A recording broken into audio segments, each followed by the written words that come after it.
Hey friends, in today's video, I'm going to show you how to do the 1x1 rib stitch. Now this is a great classic stitch that you'll see in many sweaters, obviously hats here. This is the brim of a hat, scarves. I mean, there's so many different places and projects that you can use the 1x1 rib stitch, and even like cuffs of a sweater or cuffs of mittens or gloves. Again, it's just a classic stitch, and you'll see that using different thickness and different types of yarn gives a little bit of a different look and feel. So this is all the 1x1 rib stitch, just using different types of yarn. So just know that, depending on the look that you're going for, you can play with different types of yarn in doing the same stitch. So today I'm going to use this similar to this type of yarn, which is, let's see, this is just a medium 4, and I'm going to use my US 8 or 5mm needles. Again, you can use whatever needles and whatever type of yarn that you have handy to start playing and practicing this stitch. It's such a great stitch for so many different projects. All right, so let's go ahead and get started. First, you're gonna cast on. I always like to do a long tail cast on, but you can really do whichever type of cast on that you prefer. So if we're gonna do a long tail, I'm just gonna do a small sample here with you all today. So I'm just gonna cast on about 10 to 12 stitches. And so we're just doing our long tail cast on. If you need a refresher on how to do the long tail cast on, I will post that up above so that you can take a look at that tutorial as I go a little more slowly. So this is my first stitch here, and then I'm simply going under and over and pulling with my thumb. So under, over, pull.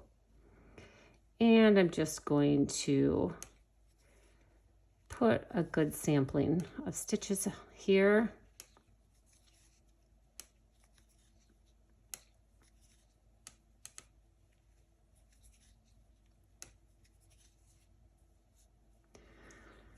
All right, let's just do.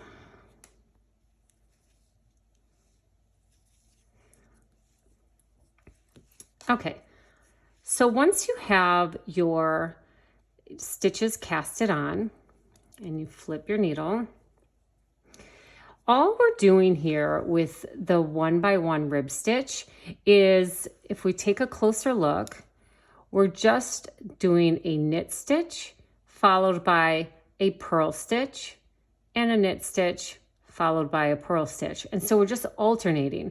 Now the key is that you want to have all your knit stitches stacked on top of each other and all your purl stitches stacked on top of each other. And so depending on if you are working in the round or in a project that has, a round circle to it, like a cuff for your wrist or a sweater or something, or a hat, it'll be a little different, because if you're working in the round, you're just simply repeating the same pattern over and over, and they will stack up. But since we will be just using our regular needles and we're just doing a flat project, that means that every time we flip the needle, we're going to have to alternate which stitch we start with so that they end up all stacked on top of each other. Okay, let's go through it and I'll show you what I mean. Okay, so you can start with your knit stitch or your purl stitch. If you would like a refresher on the knit stitch, I'll post that video up above. Oops, slipped it. And then our next stitch will be a purl stitch. And again, if you need a refresher on the purl stitch, I will also post that up above. But all you're doing is alternating your knits and your purls all the way across.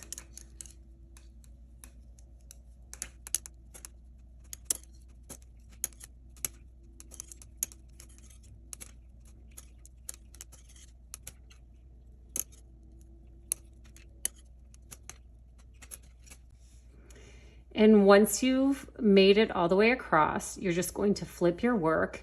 And now here's where, again, we want to stack all of our knits and all of our purls. So I can see based off how I started here, or how my last stitch was a purl. So that means that I'm going to start with a knit stitch. And you can see where the purls are because there's these bumps or bars in front. And I know that those are my purls. And so I want all of my purls to stack and all my V's or my knit stitches to stack. So that means I'm going to start with a knit stitch,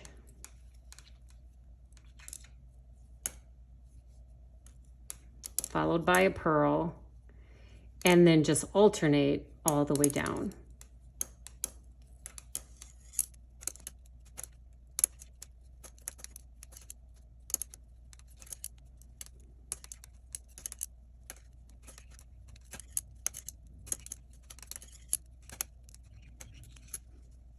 And so if you look real closely already, you can see that my V's are stacked and then my purls are stacked. And so I'm going to flip my work. And again, I can see where those bars are, those bumps, and that tells me where my purls are. So if I have a bump on my second stitch here, that means I'm going to start with my knit stitch. And then again, alternate all the way down, all the way across. Now, the seed stitch is basically the opposite, where it's the same stitches, you're alternating knits and purls, but they're not stacked. They're opposite of each other. So wherever you start with a purl, you're going to actually start with a knit stitch. So not to confuse you with the seed stitch, but I just wanted to bring that up. And I can post a video up above if you want to check out the seed stitch, because they are basically the same knit, or the same stitches. You're just knitting them alternating, not stacked, versus in this 1x1 ribbing, they are stacked.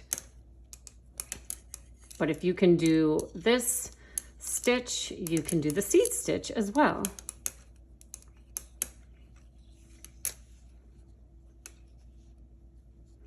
And now I'm just going to continue flipping my work and alternating, stacking those stitches all the way across.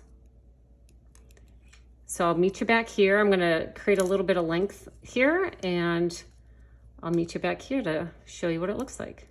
Okay, so I just completed a handful of rows here just to kind of create a little sample of the 1x1 rib stitch. And as you can see, it's reversible, so both sides are the same. And again, depending on the type of yarn you're using, the thickness, it's going to give a little bit of a different look and feel. And so you can see with this one, you can really see where the knit stitches are and where the purl stitches are, because it's a thicker yarn. So again, it's a classic stitch. You know, you can create a great and beautiful scarf with this. If you're just a beginner and you're starting out, that would be a really, really great fun project to start out with. And you know, any other thing, even a blanket, you could create this stitch with. So have fun with it. Let me know if you have any questions, and we'll see you on the next one. Thanks everyone. Bye.